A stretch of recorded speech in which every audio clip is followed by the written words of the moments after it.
Hi,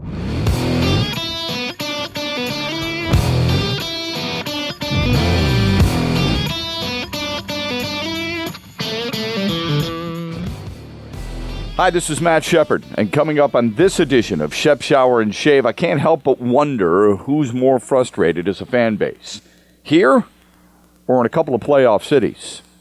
And appreciating greatness this weekend. That and more coming up on this edition of Shep, Shower, and Shave. We're glad you're with us, and we hope you can support our sponsors like Northwestern Tech. Heating and cooling employers are desperate for trained technicians. Where do they go? They go to Northwestern Tech. HVAC is all they teach. They've perfected their hands-on program for the last 38 years. Catch them on their website, northwesterntech.edu, or call them 248-358-4006.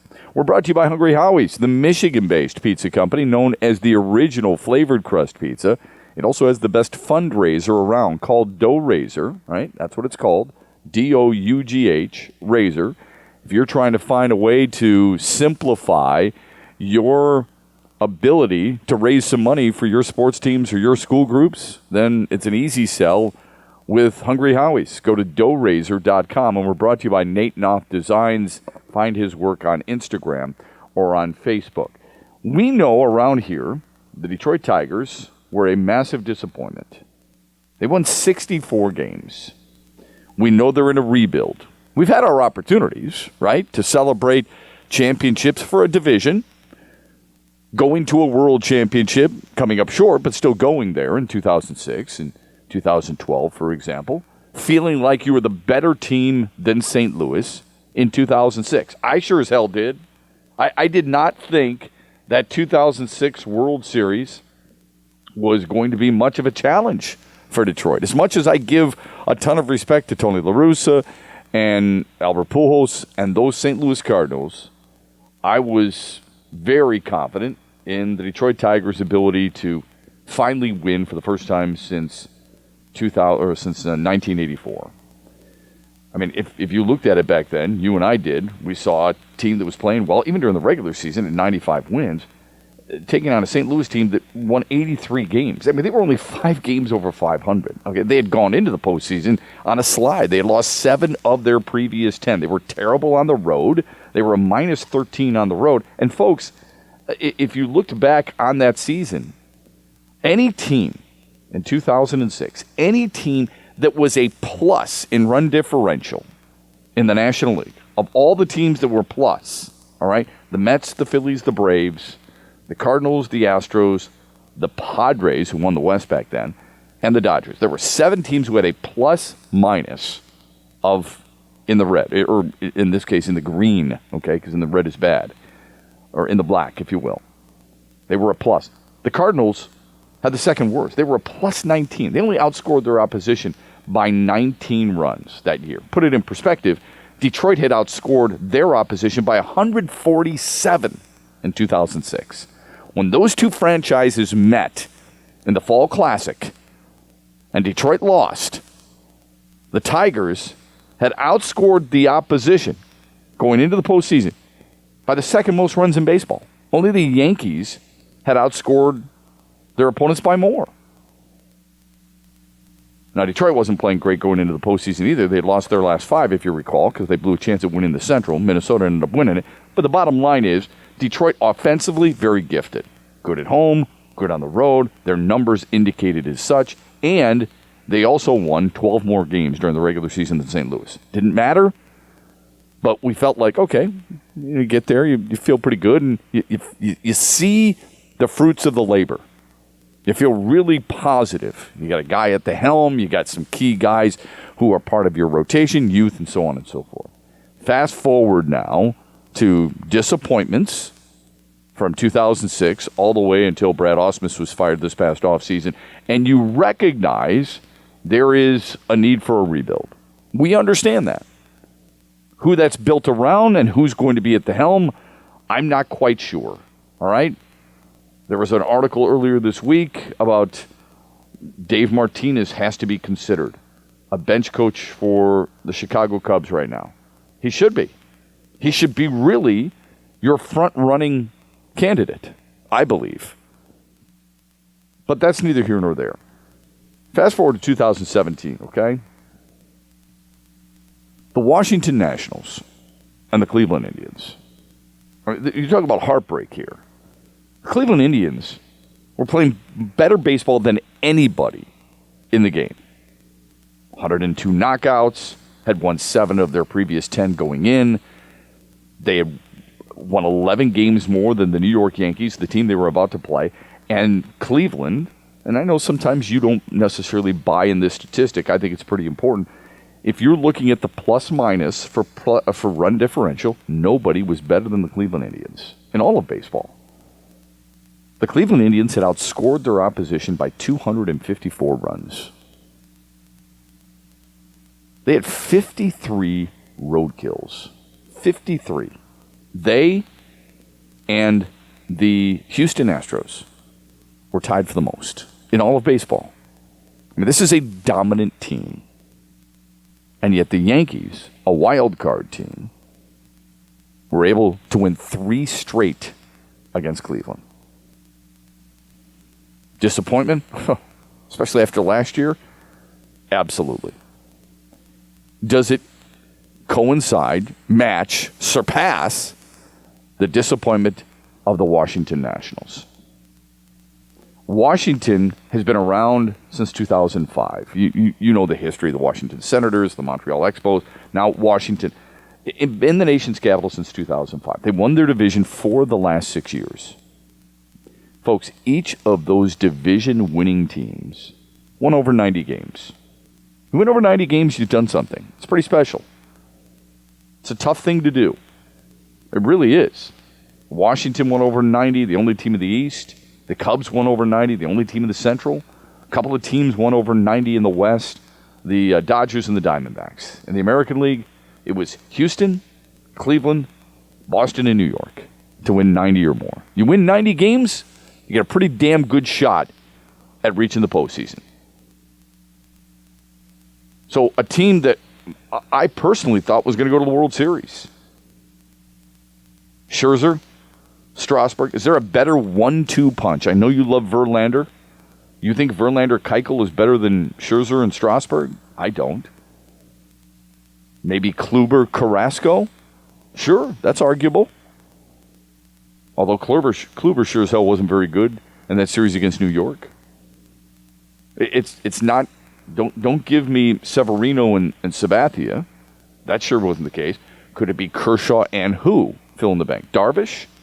Possibly. It's arguable. But I still believe you put those two guys, you put a guy like, and I know he failed last night, Gio Gonzalez and Tanner Roark, they got a pretty damn good starting lineup. They acquire Kinsler and Doolittle for their bullpen at the deadline, and you felt like, okay, the back end, not bad either, right?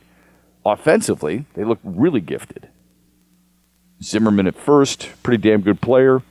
I don't know how you can't love their second baseman, their right fielder, their center field. They're pretty loaded.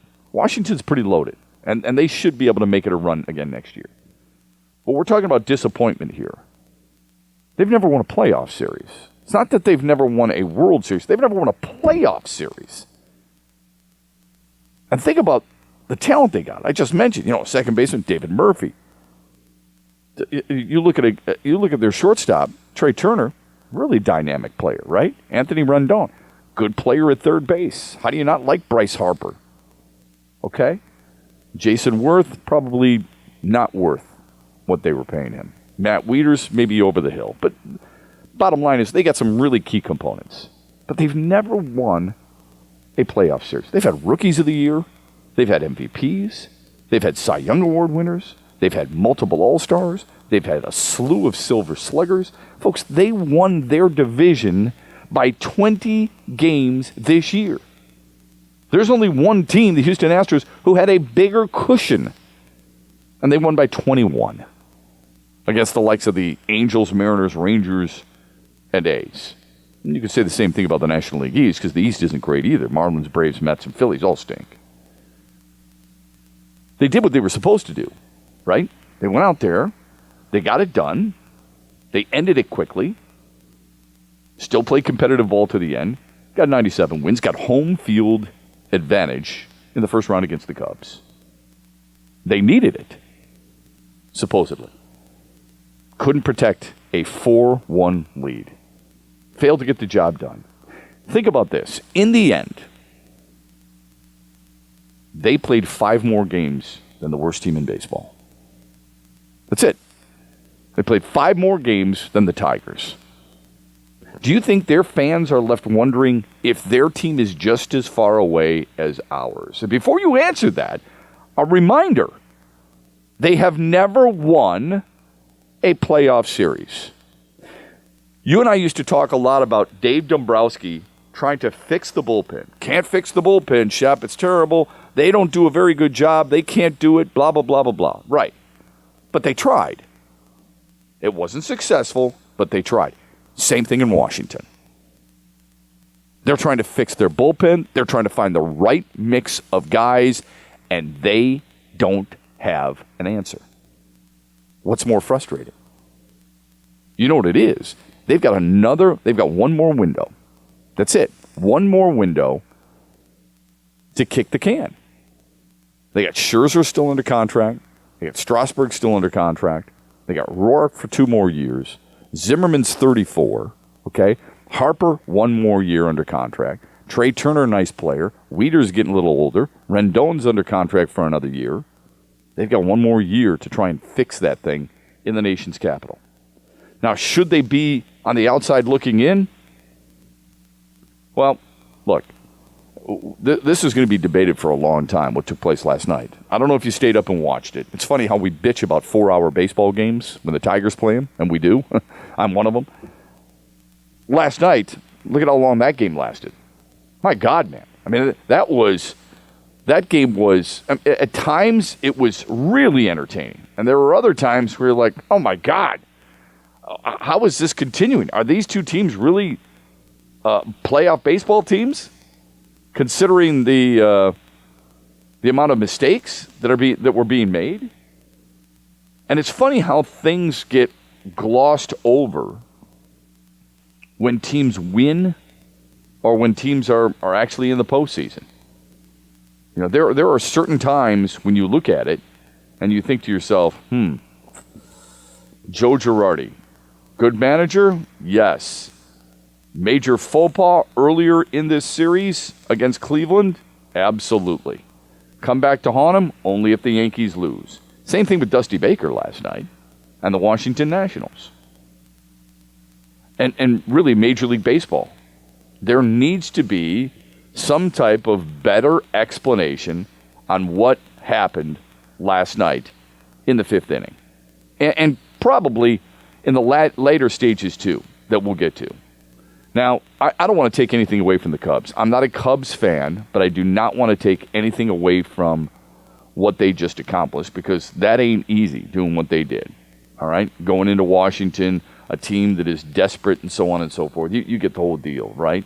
Now, their championship pedigree, based on winning last year, their championship pedigree should be enough for you and I, before that game began last night, to say, I could see these guys winning. And I'm sure that's how you felt. I do. But when you look at, Jerry Lane was the home plate umpire last night. And there was a play, more than one play. We saw a ton of things go sideways in that game last night. But the big question takes place in the 5th inning. Max Scherzer comes in. He gets Chris Bryant to ground out to short. He gets Anthony Rizzo to hit a rope to center. Wilson Contreras comes up. He beats one back up the box for a single. Ben Zobrist follows. God, I love that guy. I mean, just a really, really good player. But just a little dinker. Just a soft ball blooping into left center field for a single. And the exit velocity on Ben Zobrist's single to left was 71.8 miles per hour. Nothing special. And then Addison Russell steps forward. He grounds a double down the left field line, and suddenly Chicago goes from trailing 4-3 to leading 5-4. It should have been over right soon thereafter. I mean, Jason Hayward gets intentionally walked. And then steps, so you got runners at the corners. Javier Baez. Max Scherzer in relief, by the way. And it just shows you how the slimmest of margins, right? The back up the box hit with 2 down off Scherzer from Contreras, legit. The Zobrist bloop, right? The Russell double, yeah. But the Zobrist bloop, I mean, that's a pitcher's pitch, man. I mean, that's a good job by Max Scherzer. But he doesn't get rewarded. And unless you watch the game, you don't really appreciate it. If you just read the box score, if you just read the copy afterwards where it says, okay, and then Ben Zobrist followed with a single, that's a pitcher's pitch. Scherzer basically did his job. Sometimes that just happens. So the intentional walk to Hayward, Baez comes up, and with 2 strikes on him, he swings and misses. His bat on the follow-through knocks, hits, ricochets, deflects, whatever word you want to use, off Matt Wieters' cage. That is batter interference. There is a rule that states what is supposed to happen. And the rule is quite honestly pretty clear. If you look in the Major League Baseball rule book, 6.03, when the catcher is hit by the backswing, the strike is called, the ball is declared dead. And the reason they put that in there is because they don't want catchers to try and continue and get hurt. That is a rule, 6.03. I'll read it verbatim. If a batter strikes at a ball and misses and swings so hard, he carries the ball or the bat all the way around, and in the umpire's judgment, unintentionally hits the catcher or the ball in the back of him on the backswing, it shall be called a strike only, not interference. The ball will be dead, however, and no runner shall advance on the play. Well, here's what happened. The follow-through by Baez hits Wieters on the mask. Should be called dead right there. No runners advance. Baez called third strike. Inning over. 5-4 Cubs. We head to the bottom half of the frame. Instead, Jerry Lane set a swing and a miss. Wieters didn't hold on to the final strike. He's got to make the put out at first. Wieters throws wildly. Okay? He throws wildly, and the Cubs add on to their lead. Ball rolled to the backstop. Baez beats the throw to first. It goes into right field, right? And Addison Russell scored on the play from second base. The Cubs led it 6-4. Now, that's a big run. Every run in the postseason is a big run. But it shows you the poor interpretation of the rule. How do you fix that? If you're Mike Rizzo, the general manager, if you're Dusty Baker, the bench manager, what do you do in that situation? I don't have that answer. I just know you've got to be aware. You've got to be able to say, timeout. That needs to go under review / I'm putting up a protest. The difference in the game was a run. Was it that run? It's one of these runs. That made it 6-4. Eventually, it would be 8-4. And eventually, it would be 8-6. Then it would be 9-6, and it would be 9-8. Now, there was another play later on in the game that disturbed me, and I'm sure disturbed many other fans, except for those who are Cub fans. And that's the pickoff at first base.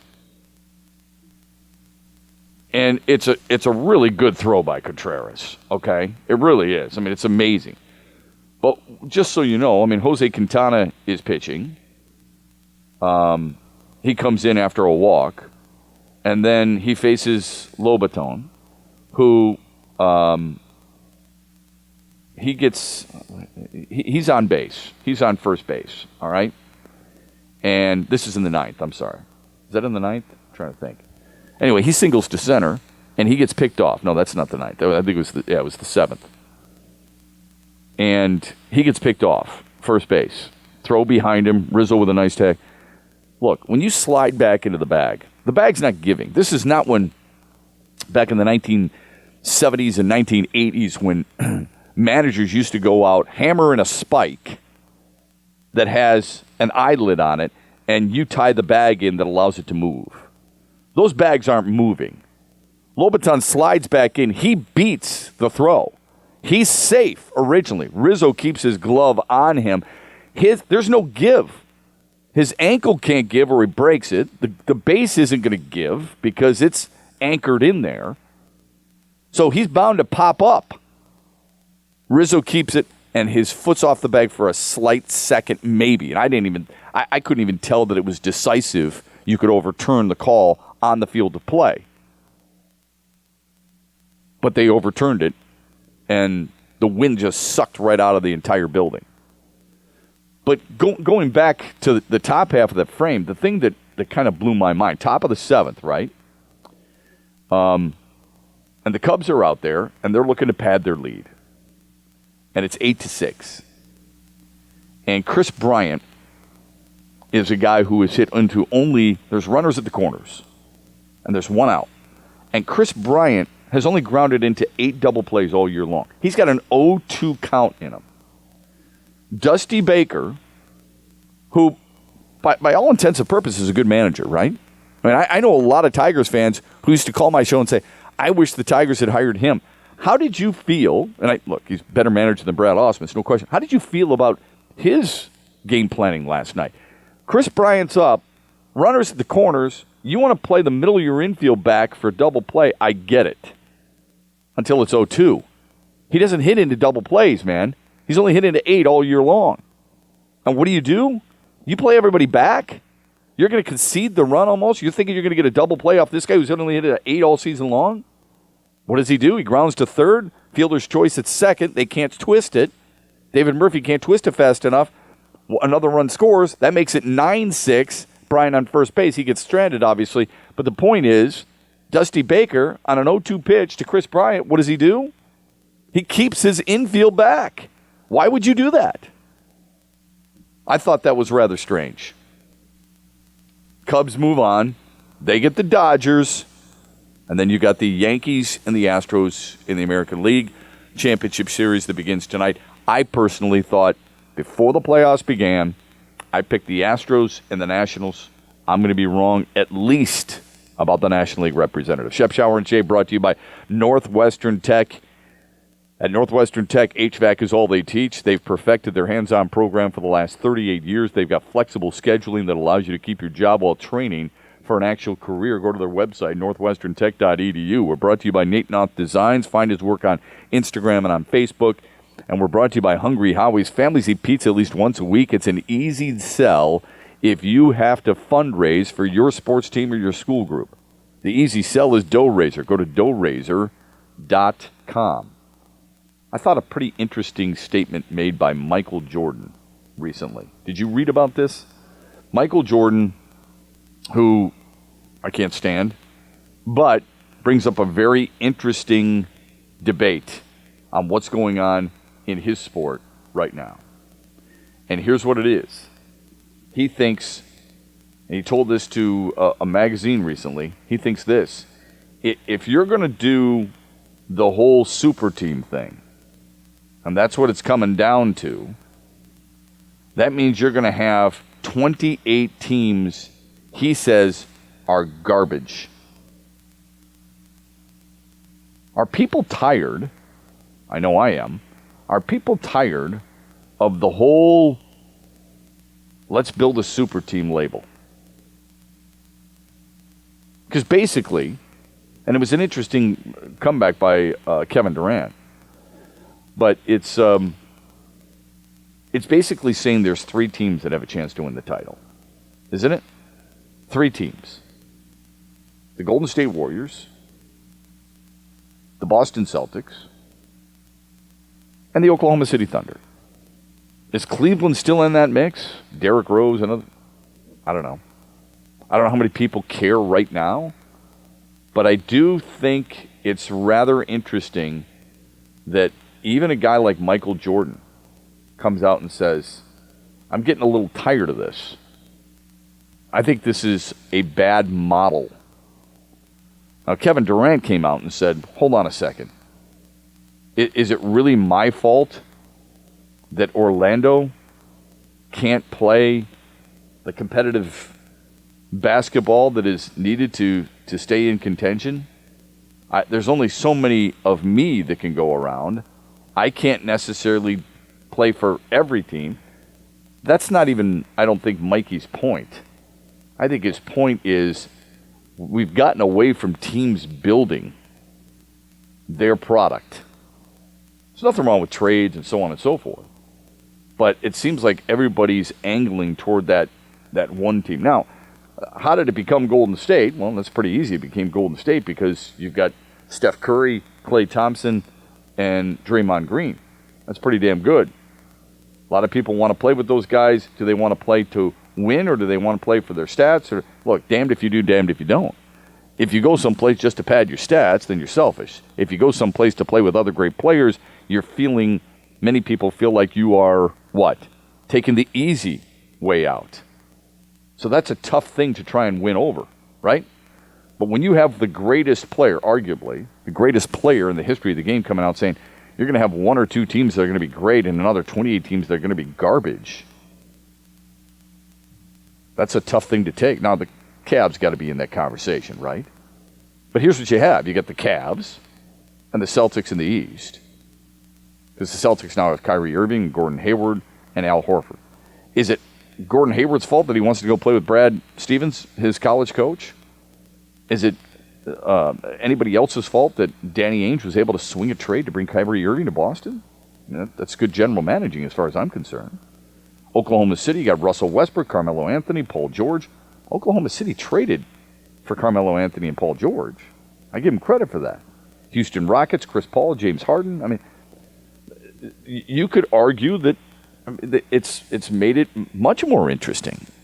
There's just more have-nots than there are haves. And I don't think it's been a whole lot different than it has been in the past. When you're looking at these super teams, Mikey's super teams, right?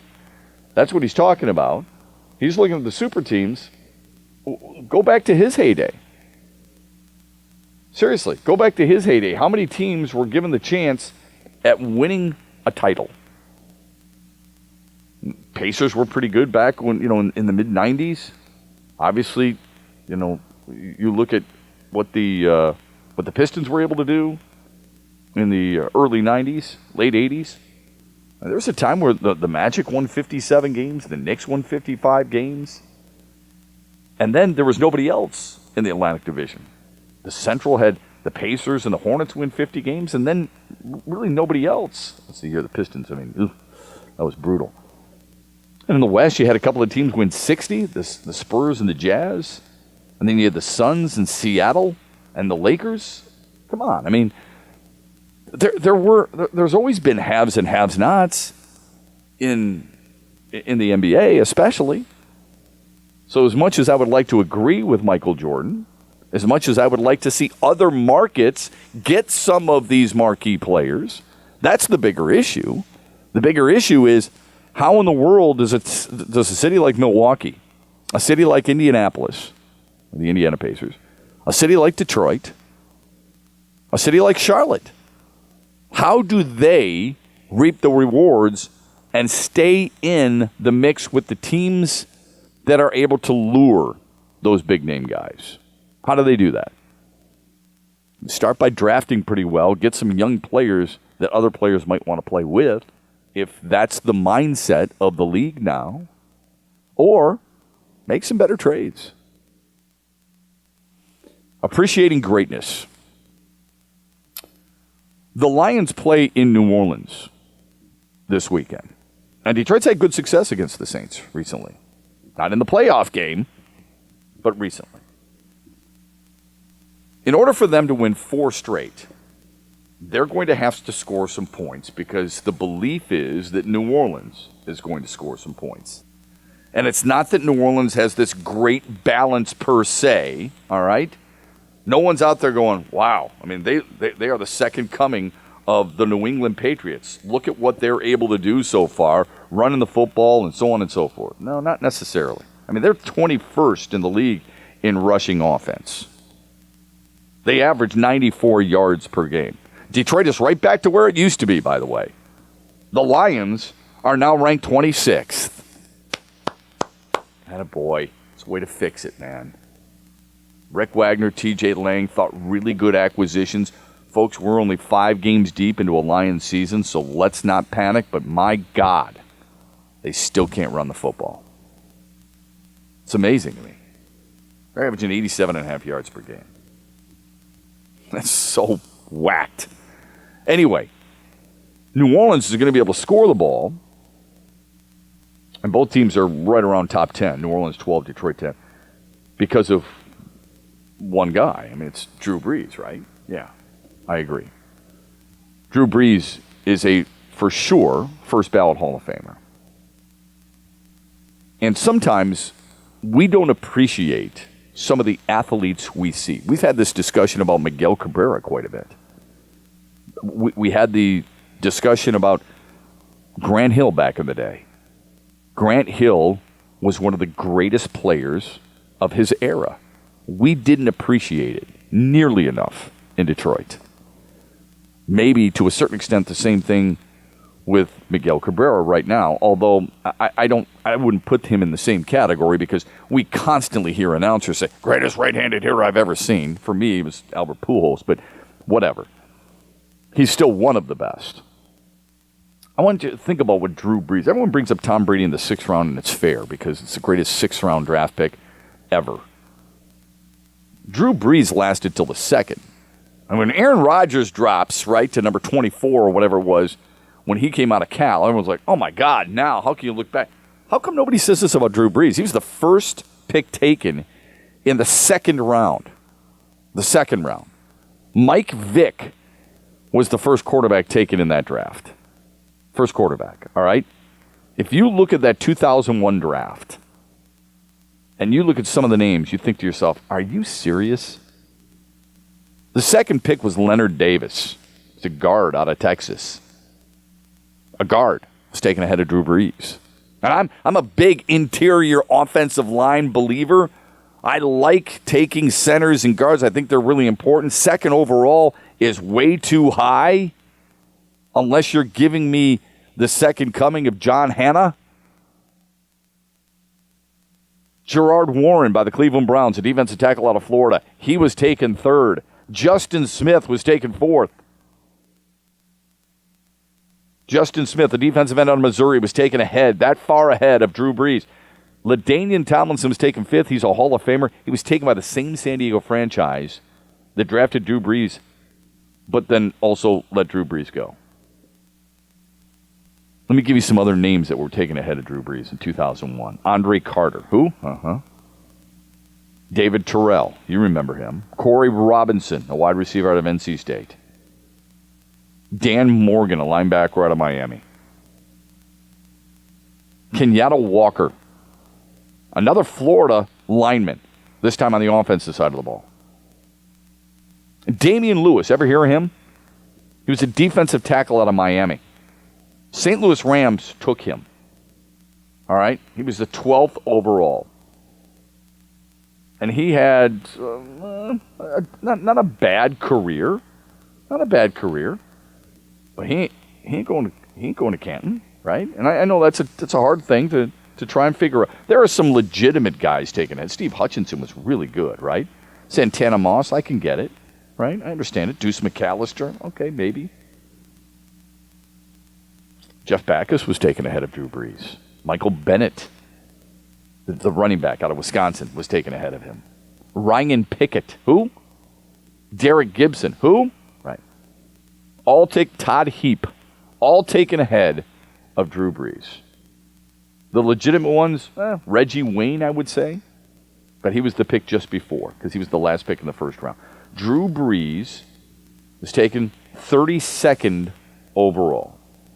32nd. And all Drew Brees has done is have 11 straight years of 4,000 yards or more. 5 years, he's had 5,000 yards passing or more. You can go on and on and on about what Drew Brees has been able to accomplish. I mean, think about that. 5 times he's gone 5,000 yards or more. Matthew Stafford did it in 2011, the only time he ever did it. Dan Marino, one of the greatest passers of all time. Passers. Not necessarily quarterbacks. I do think he's top 10. He did it once. Tom Brady's done it once.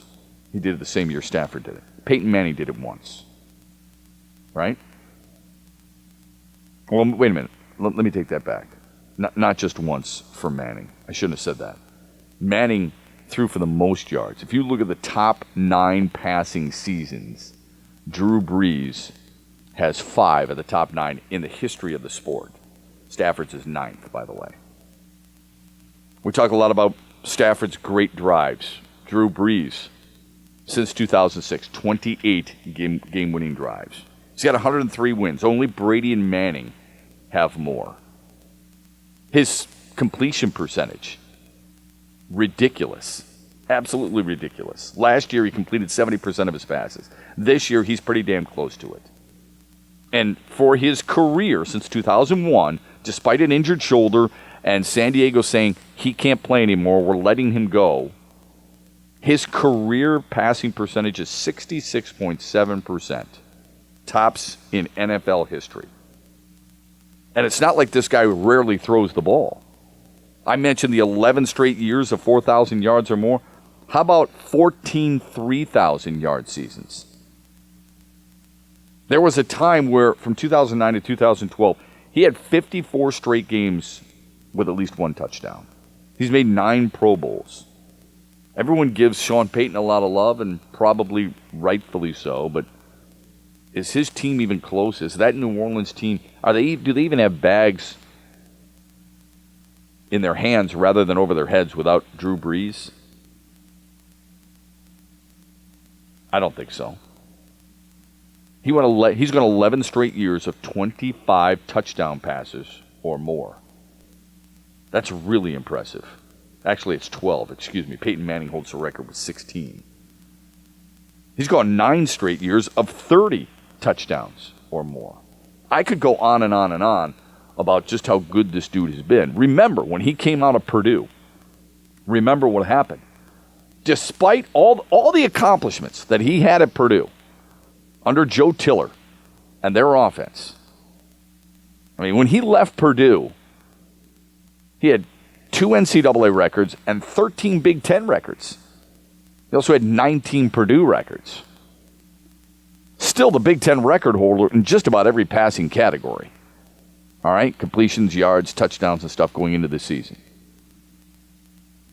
But he tears the shoulder, a 360-degree tear in his labrum and rotator cuff. They give up on him. I'm not saying I wouldn't have either. But maybe they underestimated this guy's fight. When he came out of Purdue, despite all the records, at 6 feet, 210 pounds, people said, too short, too small, too fragile, weak arm. Why don't we look more into players' hearts?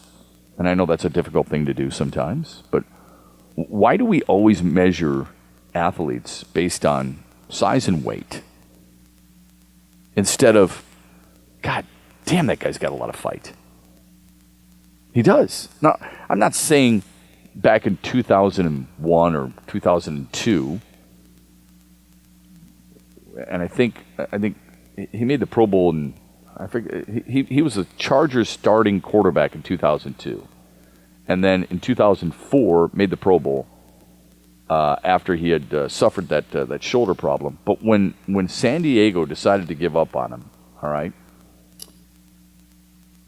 I'm not saying they could have projected that, oh my God, this guy's due to have 5 seasons of 5,000 yards or more. He's going to be, the comeback player or the offensive player of the year twice. He's going to be the MVP of the Super Bowl and all this other stuff. But what you did get, if you're in San Diego at the time, a pretty good understanding of what kind of person, competitor, and teammate he was. How do you not recognize that? I don't know how much longer Drew Brees is going to play, because he's 38. Remember, Tom Brady's 40, right? They both still look pretty damn good, don't they? So I don't know how long Drew Brees is going to play. I don't know where he's going to play. But I'm also not aware of how much longer I'm going to get a chance to see him play. And I want to take advantage of that. So on Sunday, I'm really looking forward to this, and I hope we get a chance to talk about this on Lions Live on our postgame show on Fox Sports Detroit. I really want to try to put it in perspective just how good of a career this guy had, whether the Lions win or lose, whether Brees has a good game or not. To put it in perspective, just how good he has been. And he's done it. Think about this, too. He's done it in an era where you've had Tom Brady, Peyton Manning, Brett Favre, Aaron Rodgers. That's impressive. I just mentioned 4 of the greatest quarterbacks of all time. He's not going up against Steve DeBerg, man. All right? He's not going up against Chris Miller of the Atlanta Falcons. He's not going up against Jake Delhomme of the Carolina Panthers, Scott Mitchell of the Lions, Bobby Douglas of the Bears. He's going up against some of the all-time great players ever. Ben Roethlisberger at the same time. Those guys are all highly accomplished, even to a certain extent Eli Manning, highly accomplished players, arguably among the best to ever play their position. You can make that argument, especially for Brady, Manning, and Rodgers. There's people on a regular basis, especially after what Aaron Rodgers did last week against the Dallas Cowboys. He's the greatest I've ever seen. And then Brady will do something. He's the greatest I've ever seen. And you conveniently forget just how good Manning was, or how many wins Brett Favre had, and things of that nature. That's a tough thing to wiggle your way through. That's a crowded highway of great quarterbacks. And Drew Brees is still in that conversation, even at the age of 38. When you and I debate right now, and this is many people's favorite debates, when you and I debate right now the best quarterbacks in the NFL, I doubt many of you are bringing up Alex Smith, unfortunately. And I'm not saying he deserves to be in that conversation, but he does have 11 touchdowns and no picks. You're talking about Aaron Rodgers. You're talking about Tom Brady. Probably not Ben Roethlisberger now. He just had a 5-pick weekend, and he's got one more pick than touchdowns this year. Maybe Russell Wilson, right? And Drew Brees. That's who you're still talking about. Brees, 8 touchdowns, no picks. Matt Stafford, 9-1. But, we look at Matt Stafford and we're saying, sorry, not good enough. And 64%, he's got to be a little bit better than that. And Tom Brady's 40, for crying out loud. His ratio, 11-1. He's got 1,700 yards. He's thrown more yards than anybody else. It's really impressive. But Brees is still in that conversation. And by the way, I don't know if you watched any of the football game last night. I was watching Wings and Coyotes. Nice win by Detroit. So I was watching Wings and Coyotes. Jimmy Howard's been really good. Come on, where's all the bitching about I want Peter Mrazek? I know it's early in the season, but I don't hear anybody giving any love to Jimmy Howard, who's been one of Detroit's best players so far. He's got all 3 of their wins. And of course, watching the baseball game. But I also watched a little bit of that football game. Cam Newton, a couple of tip passes, but he threw 3 picks. And a couple of, on that final drive where his team's down by 5, he's got a little bit more than 2 minutes because of a stupid play by Philadelphia on a punt where those guys want to go down. I got to get in the box score to down a punt instead of letting it go to the 2-minute warning. Ridiculous. Gave Carolina a free play. Cam Newton couldn't take advantage of it because he's throwing the ball 10 feet into the dirt. It's almost like a guy throwing a damn curveball, snapping it off too early, and it hits 5 feet in front of the plate. That's what Cam Newton was doing on that final drive. So I tweeted last night, where the hell was this last week? But those are the guys we're still talking about. The guys we're talking about. I doubt you're talking about Carson Wentz, even though he was really good last night for Philadelphia, and they're 5-1. You're talking about guys who are pretty old. Unless Jared Goff has impressed you so much because he was so bad last year and so much better this year, I doubt that. I doubt you're talking about him. I doubt you're talking about Cam Newton. You shouldn't be. Cam Newton's completing the same amount of passes as Matthew Stafford, and he has 7 more picks than Matthew Stafford. But Carolina won head-to-head, so you think he's the better quarterback. No, you probably think he's the better quarterback because he went to a Super Bowl, won an MVP as well, and he's an absolute freak. Of course, he also didn't jump on that fumble in the Super Bowl, and if Matthew Stafford ever did that, you would want him ridden out of town, and I ought to understand why. Should be an interesting weekend of football, especially for the Lions, who you could argue really need this. They're going to go into the bye week.